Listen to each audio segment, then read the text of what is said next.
Yo, yo, boys and girls, good morning. Are we doing? We good? We good? I don't actually feel as if I really need my lights on today. I can put the lights on. Does it make me just look... Oh my god, it makes me look like a ghost. Maybe we just turn the lights off. Let me know when it gets dark outside, though, and then I'll turn the lights on so I'm not sitting in the dark. It's pizza day.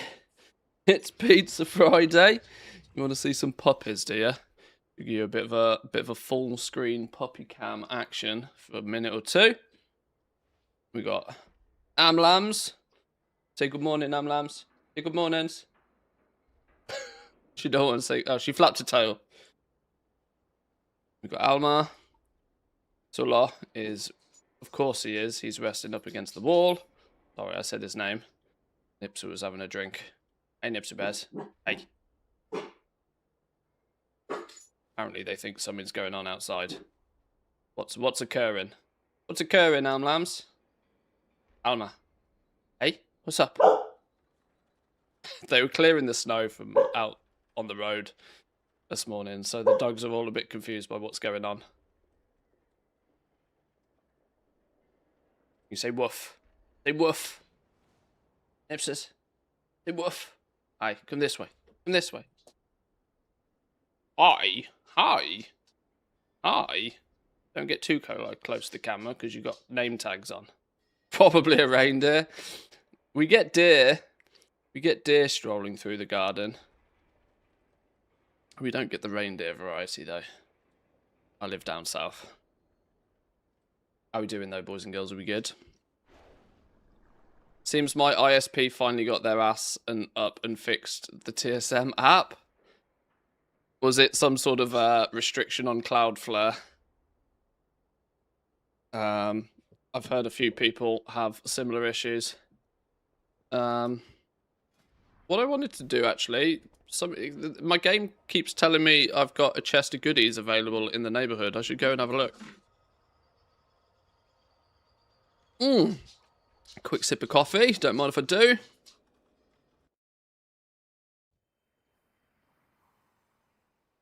Ignore my house. I'll decorate one day. I'll decorate when the Decor market crashes. I'll wait till IKEA goes out of business, then I'll consider it. There's meant to be a goodie box something near the bulletin board, right? I'm meant to be the the face of this neighborhood. I love how many houses in the neighborhood are just like ye olde default houses. We're all a bunch of goblins. It's so funny. Where's the bulletin board thing gone? This tiddly little chest. Endeavor coffer. Difficult to say. Housing XP increased by 250. Is that it? Oh. Oh, okay. That was it. Sure. Okay.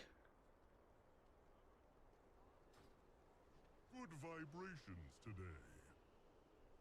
Spread the good word. That was it. Alright, sure. Who's level 10 yet, by the way? Is anybody level 10 yet? No, sorry, 9 is as far as we can go, isn't it? Who's level 9 yet? Somebody's got to be level 9. Who's the Giga Chads that have been absolutely blasting? I got coupons from it too, like 30. Oh, I didn't... Oh, no, I did. I did. Yeah, I got 30 community coupons as well. It was in different chat window. Okay, well, that's better than a kick in the teeth, isn't it? That'll do. I'll do. I am designed to serve. Refreshing. How do you... Endeavors. Either they've buffed the shit out of this, or some Giga Chad in the guild has gone and absolutely pumped it, which is nice. Nice to see lots of people contributing here. I mean, this activity list, this is going to cause problems in big guilds. What's the odds that this alone ends up causing like lag? Look at why do they need to track all of this? Who at Blizzard thought this information is important? Honestly, Who thought that having all this information was important? Okay, cool. Well, we got milestone 3 unlocked. We can probably spend some of these points now, can't we?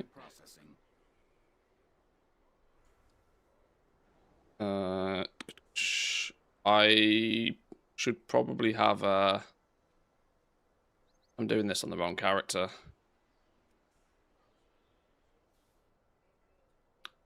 I'll have to come back and do this on another character. I also don't know which ones I've got and which ones I haven't, because I haven't got flipping ATT on. ATT reload.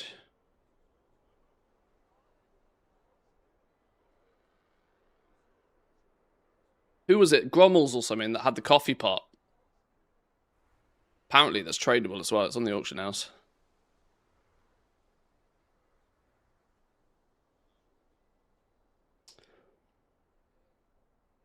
Oh, I turn on ATT and all of a sudden my game crunches to a halt.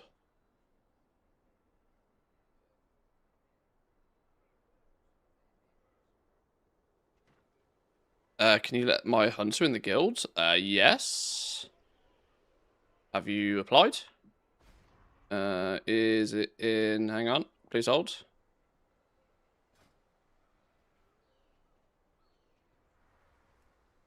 Wait, what? Why am I not officered in my own guild? How's that work then? Oh no, here we go. Was either of them you?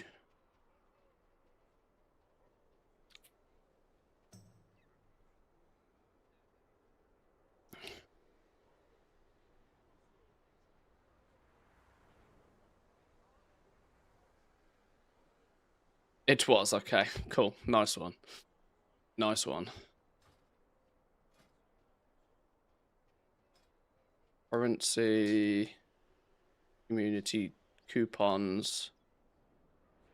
Give me all of them for a minute. Loading user data.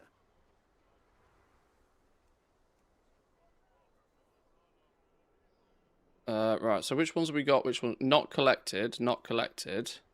Well, this is a lie. I've already bought all of these. This is a lie, because I've definitely already bought all of these. Why does ATT not know I've got these? Do I have to open my Conversation history. Decor catalogue before ATT learns all of this stuff? Hey, stop put your bark in. Go lie down. Go lie down. Dipsu. Hey. No barking.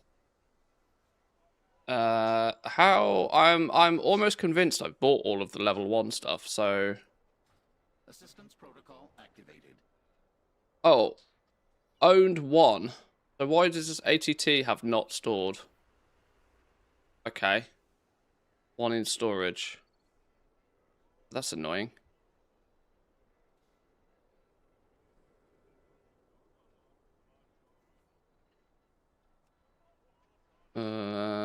First time bonus. Yoink. Yoink.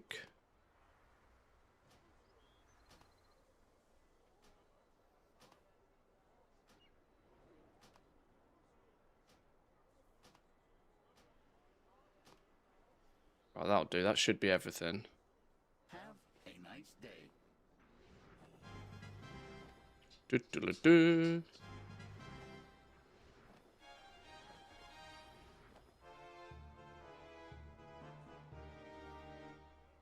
Was added to your collection, not found in the database. Please report to the ATT Discord. Surely that's not the case. I must just have an outdated version of ATT. Don't believe that for a second. Awaiting user input. Oh, now they've got the blue tick behind next to them. That's weird. I don't know. Standing by. Maybe I've got an old ATT.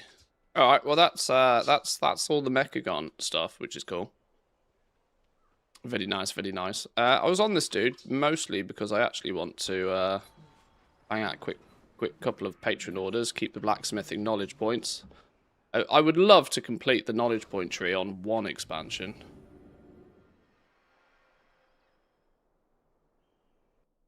Still haven't finished it from flipping Dragonflight. Valdraken, Oribos, Razorwind, Dornagal.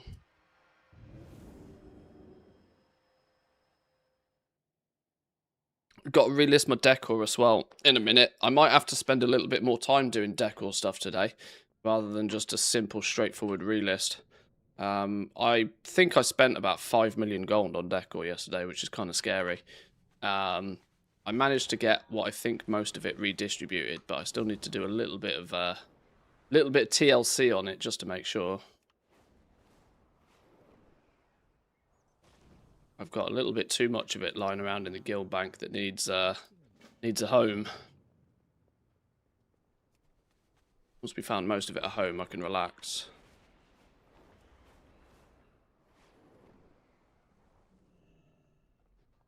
I think it did my brain a little bit of good as well, actually, yesterday, taking a bit of a focus off the beta. That said, the second I stopped the stream, my brain instantly went into like, right, now we've got to work on the guide, and now we've got to get videos done, and now we've got to do this, that, and that. So I didn't really get, I didn't really do a great job of it. But we might be back onto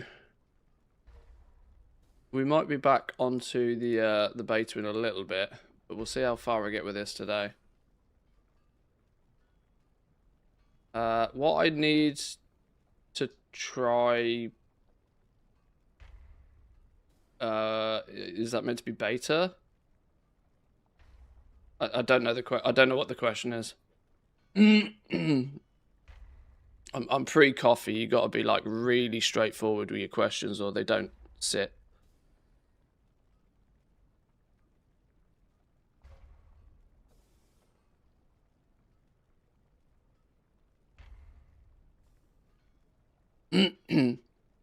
No, it's you'll have midnight beta in your. The PTR is different. The public test realm is different. You'll have the beta in your list. So in your BattleNet, you will actually have midnight beta. Not the PTRs. Public test realms are for everybody. Beta you have to have access to. And then it's a separate client.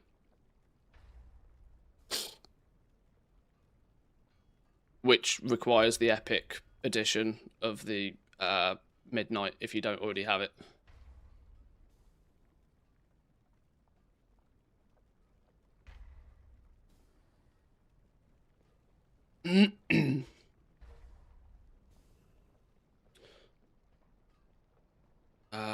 I tell you what, since changing my UI up a little bit, my brain is still, like, muscle memory is still, like, I'm still losing buttons. Now, obviously, it should be keybound anyway, but, like, my hotbar for, like, the Goblin Toolbox, for example, I used to have it on the side, and now I've put it down the bottom, and it's, like, hurts my brain. We'll get there, though.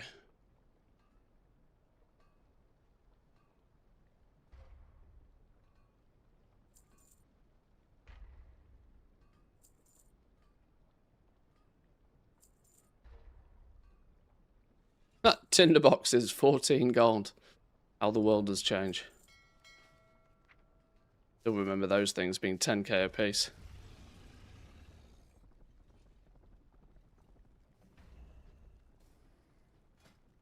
Had it yesterday, but now I only see those two. Oh, I don't know then.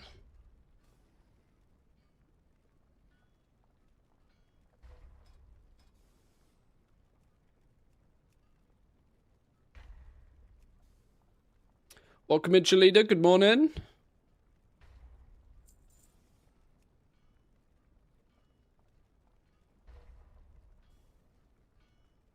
There's also part of me that's tempted, you know. This guy's got 121 gear.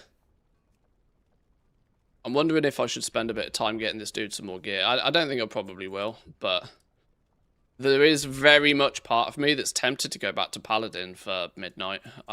Like... It has genuinely... The removal of I never thought that the removal of one ability from my class of choice would make such a difference. But my Hunter feels horrible to play.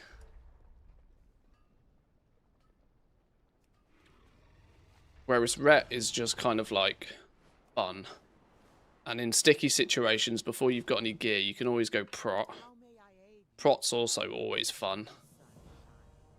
I don't particularly enjoy Holy, so I wouldn't be doing any healing. But I'm just wondering if for the start of an expansion, maybe, I don't know.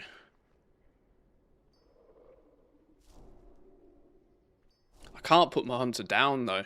Been my main toon for like 6, 7 expansions in a row, I think.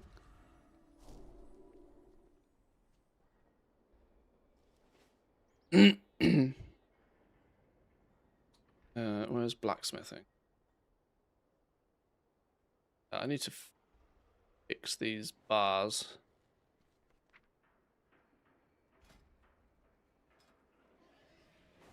$83. That's 1 and a bit. Okay.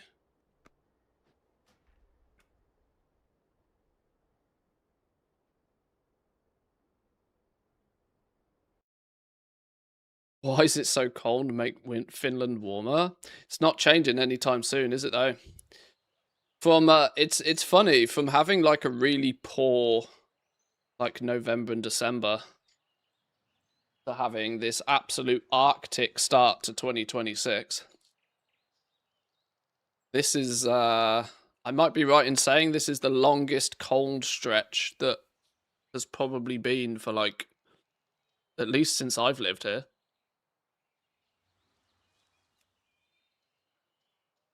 Tailoring and inscription. Are these both done? I can't remember.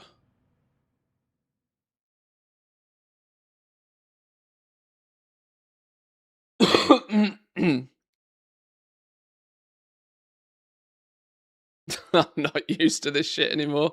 Well, living in Helsinki, like Helsinki has its own climate though.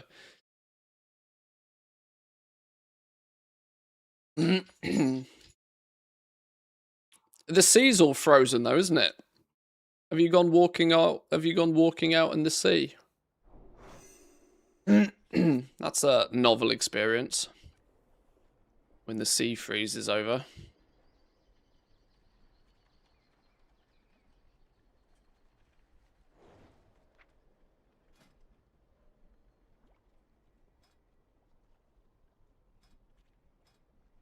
Okay, we're done with tailoring. Inscription I still think needs a few points. I can't remember where though. Oh yeah. Oh, I technically need points, but I don't. It's one of those. Okay.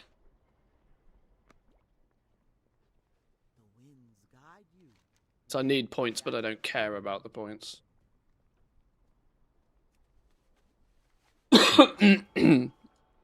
What is this dude? What is this dude's mug?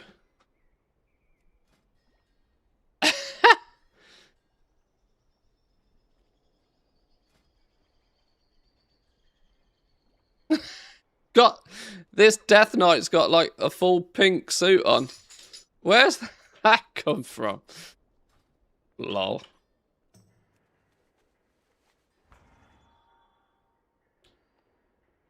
I'm about as far away from Helsinki Centre in the sea as I can be, but still being in Helsinki. Oh, I see. I see. Haha. So very punny. Add that to your pun counter, cheerleader. Right. Go on then. I'll have £2 grand.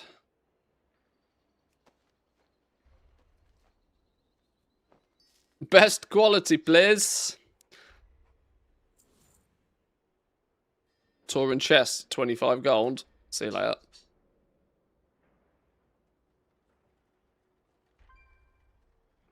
Do I, boys and girls, do I make a Ranthius video about the fact that we still can't add quality on public orders?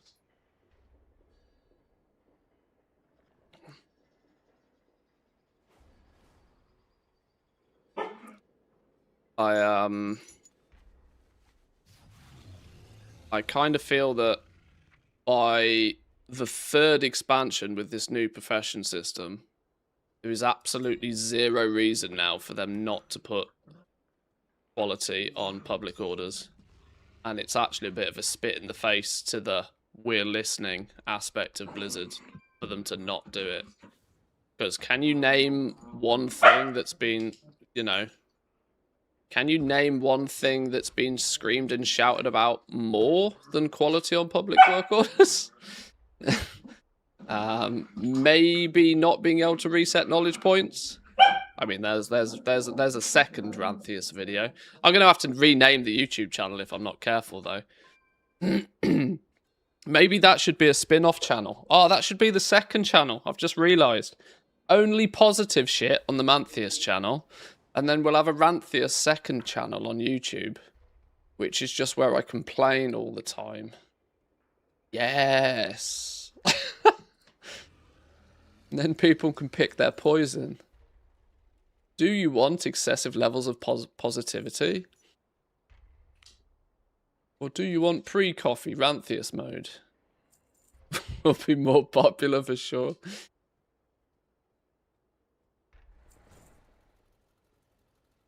Maybe. Just maybe.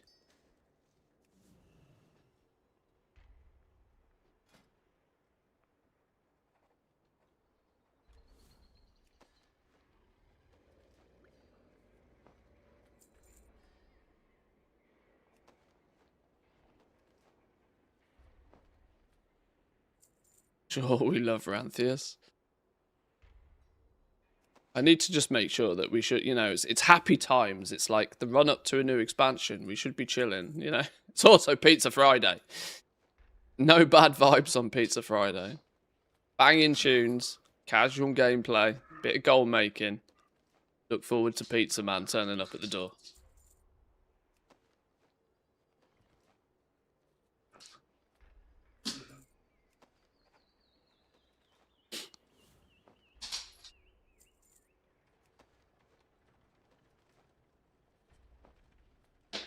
Happy times, the moat printer go burr.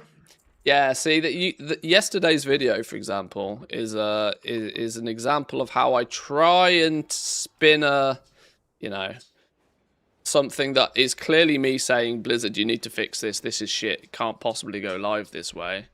And it's me trying to spin it into maybe giving some, you know, sharing at least 2 cents of some sort of value in the video as well. You know, I use it as an opportunity to talk about some of the other transmutes and that sort of thing, and, you know, try and put a bit of a positive spin on something that is clearly absolutely busted and can't possibly go live that way.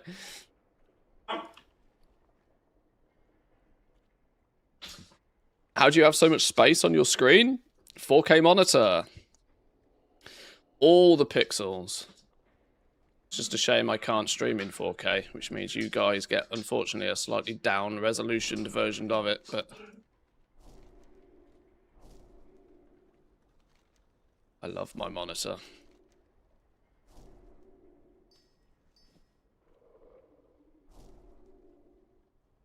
I could, in theory, just only stream to Twitch and to YouTube, sorry, and stream in 4K in like super duper mega quality. And YouTube does all the transcoding and all that sort of stuff. But the predominant audience is on Twitch. Now, if Twitch were a bit funny about, I can technically stream in 4K on Twitch as well, but they give me about 7 pixels of bitrate to do it. So it's like, it's not really viable. Even though it's possible to stream in 4K on Twitch, it's absolute potato quality because Twitch doesn't seem to understand what bitrates mean, which is a shame. If I was to stream on YouTube in 4K, I'd probably do like 25k bitrate, maybe. The maximum you can have on Twitch is like 7.5, I think. I watch using YouTube and chat using Twitch. Well, that's one way to do it. I'm pretty sure there's less ads on YouTube, and of course there isn't any music. So that's it's a way some people do it. Because my taste of music changes day by day, so I get it. I was going to go and just double check, see if there's any tailoring patron orders since I'm here, or proper orders even.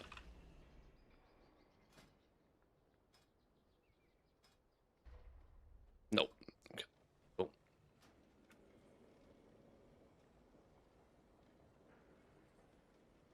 No ads on Twitch because of Prime. Can't do that on YouTube. Well, YouTube Premium does exist. Much like Twitch Turbo. I have yeah, I have both Turbo and YouTube. Is it called YouTube Premium? I don't know. I never see an ad on either of the platforms anyway. And then there's the ad block goblins, of course.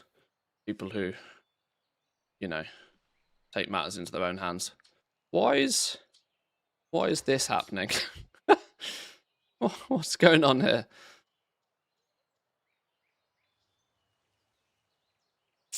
Don't know.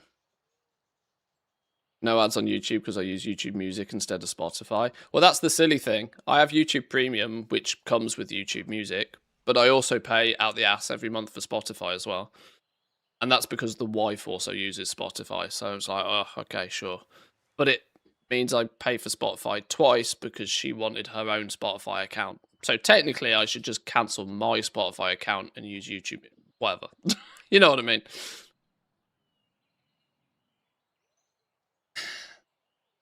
I don't know what's going on here. I don't know why this is, thinking about it. Oh, Ranthius made it come back to life. That's interesting. Right, I gotta get some auctions done. Gotta get some auctions done. See if we sold anything yesterday. I might not be able to quickfire rapid through this though. Since to do a little bit of TLC, a little bit of maintenance on these dudes this morning. Some realms don't have enough to sell, some realms have too much.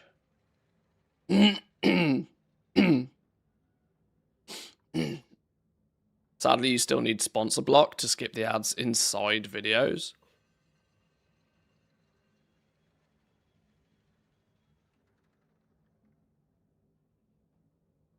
The yeah, that sponsor block thing's clever. But it's also causing creators to be more creative with how they integrate their sponsor spots to try and fool it.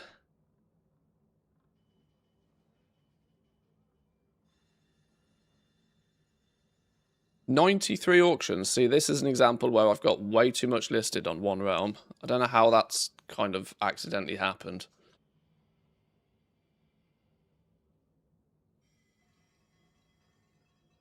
I guess it doesn't matter too much, but yeah, all of these realms have just got a little bit too much going on in them.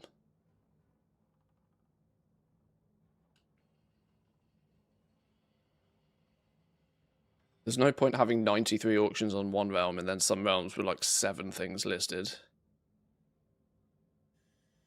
I need to trim the fat a little bit there, I think. Spread the love.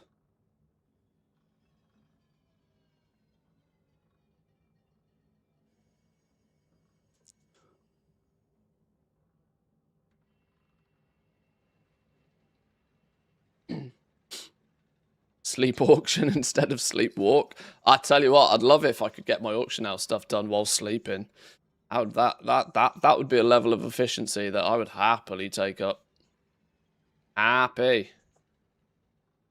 Yes, sirree, we'd take that level of efficiency all day.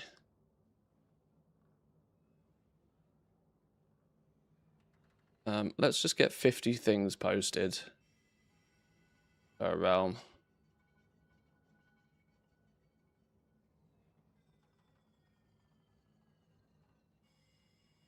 And put the rest in the guild bank.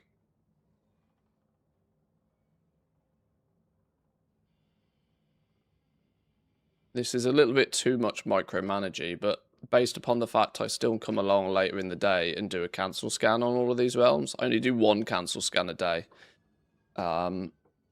just because I only post for 12 hours and I want to make sure that I keep my auctions listed for the majority of the time.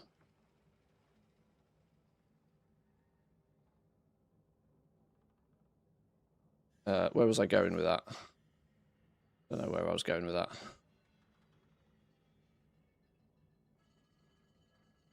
Oh, but yeah, the reason for only keeping 50 per realm. 50 is a number that's enough auctions that you can both quickly cancel and quickly post without hitting any throttle.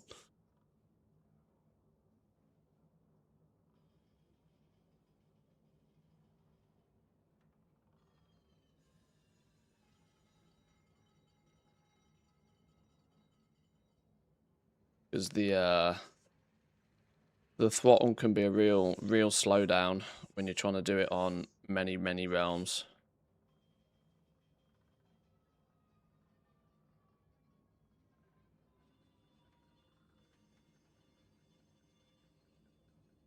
Have I met anybody that goes crazier on this than me?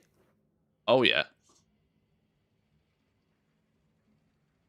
Oh, there's people that make my setup look amateur. Never underestimate just how degen some people will go. Never underestimate the degen.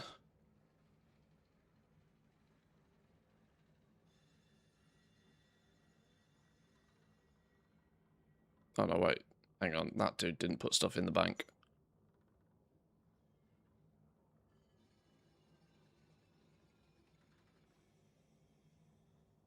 Is TSM just the best auction house add-on to use? I can't get my head around it. Yeah. There's no alternative really.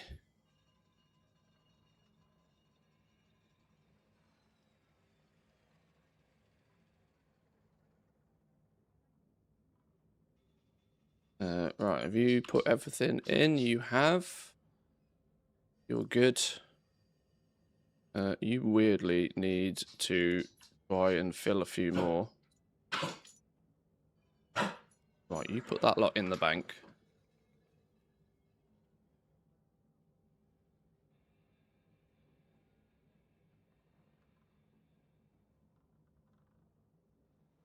Yes, there's no denying TSM has a bit of a learning curve to it. But it's a powerhouse when you know how to use it. Can't be beaten.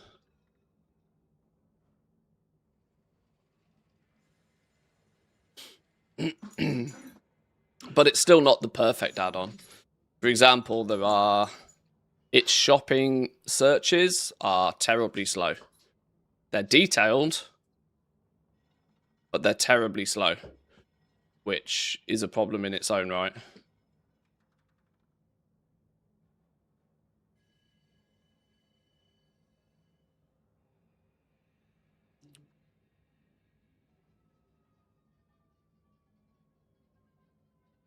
So it's for doing like small little shopping scans and stuff, sometimes there are better solutions than TSM for sort of small niche things, but sweet profit generally together. speaking, you will not find a uber duper mega goblin out there that doesn't use TSM. Mr. Woo, how we doing? Welcome in.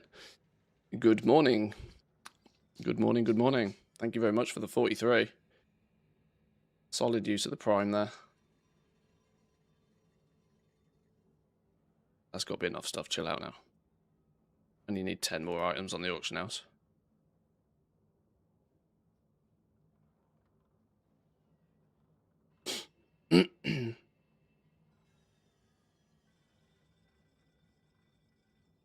I mean, TSM also has just incredible ability for like old school crafting.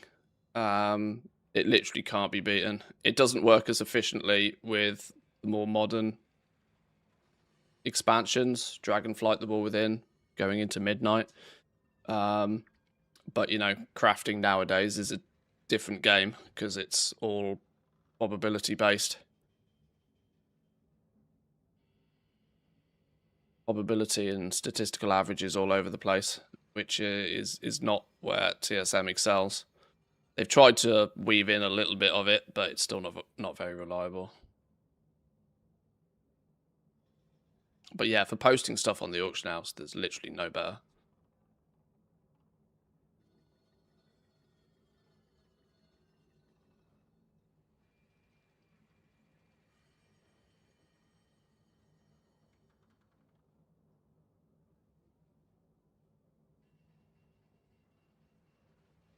Just wish the guild bank wasn't so flipping slow. There we go.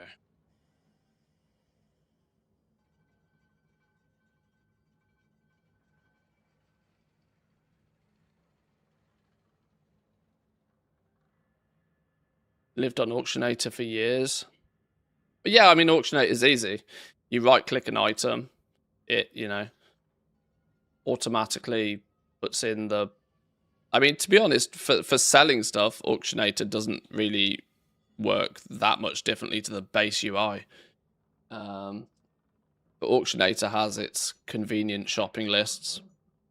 But what you tend to find is that Auctionator is simple, but it stays simple, right? It doesn't try to do anything overly clever.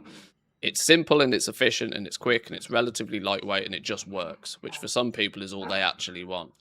But for a lot of people are looking to do slightly cleverer things. And when you want to start doing slightly cleverer things, Trade School Master is that tool that allows you to do those cleverer things. But if you have no need to do the cleverer things, then yeah, it's a bit of a beast.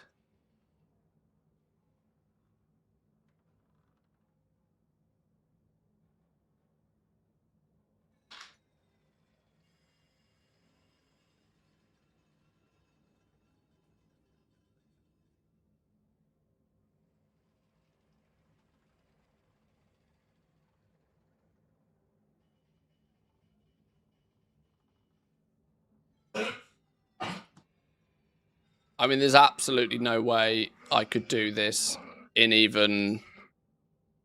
I mean, to think about how long it would take me to list this amount of items without the use of TSM, to do the equivalent with Auctionator would instead of it being a half an hour job, it would be a 6-hour job. You know, that's the significant difference, right?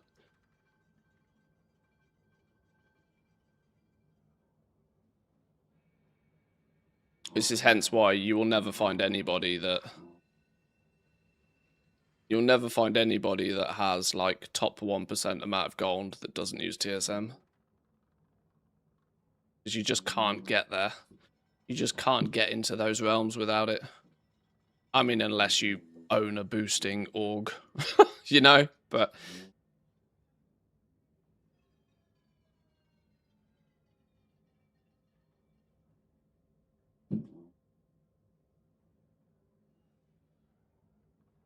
Explains why it always felt like it took me 6 hours to do it. Yeah, it's because it probably did.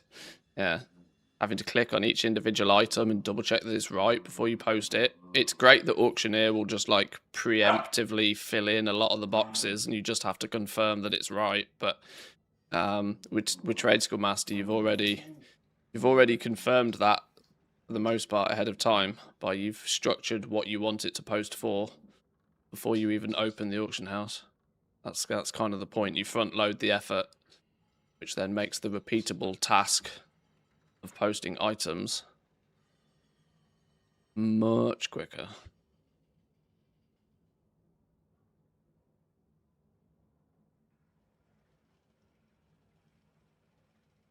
You really should make a basic how to use TSM for beginners video. There's clearly a need for it. I mean, I already do. It's already on the channel. It's a few years old. It's a bit cringe because it's a bit old.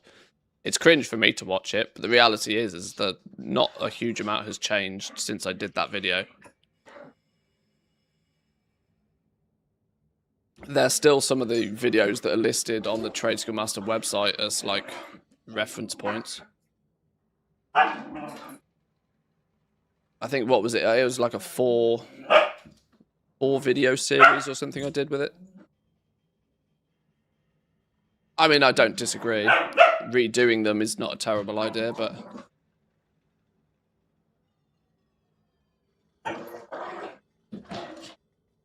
These dogs are going mental. Oh, 50k on this one. Whoa, okay. Just a bunch of small things. But the clicks? Oh, I don't chase clicks. Chasing views on YouTube is a sucker's game.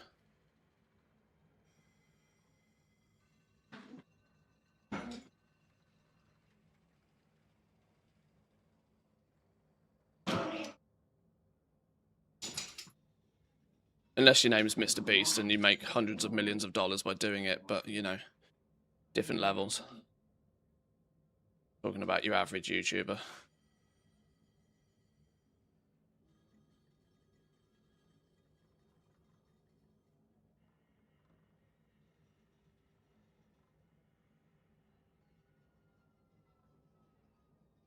Most of these realms have got sufficient amount of items already. Can you not give it a rest? You three are going bananas. You're all going to need to go out for a pee again after they've finished wrestling.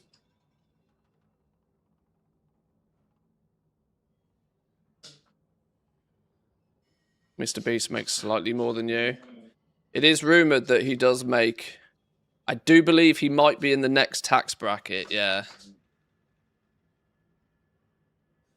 Just a suspicion. It's only subtle, but it's definitely there.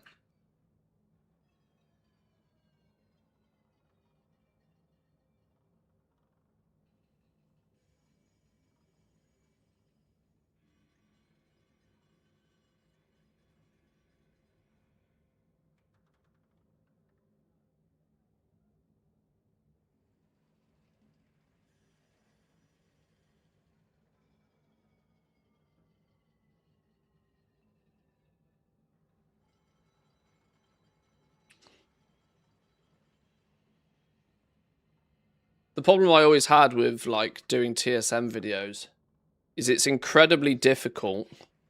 It's incredibly difficult to not make the video like 2 hours long. Because even a see the thing is when people want a basics video, they want a 7-minute tell me how to use this add-on video. And the issue is you can't even scratch the surface in a 7-minute video. Which is why I chose when I did a little series on TSM to like break it down into like smaller sections and make those smaller, more digestible videos. But then you have the problem of that people watch one video but not the other videos, and then they still don't get it. So it's a very difficult topic to explain the basics of easily, because it's a big add-on. It's a big complex add-on. It's like, you know,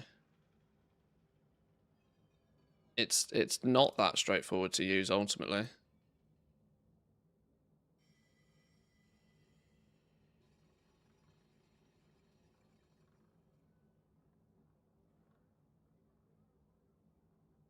Is there anything Mr. Beast doesn't sell these days?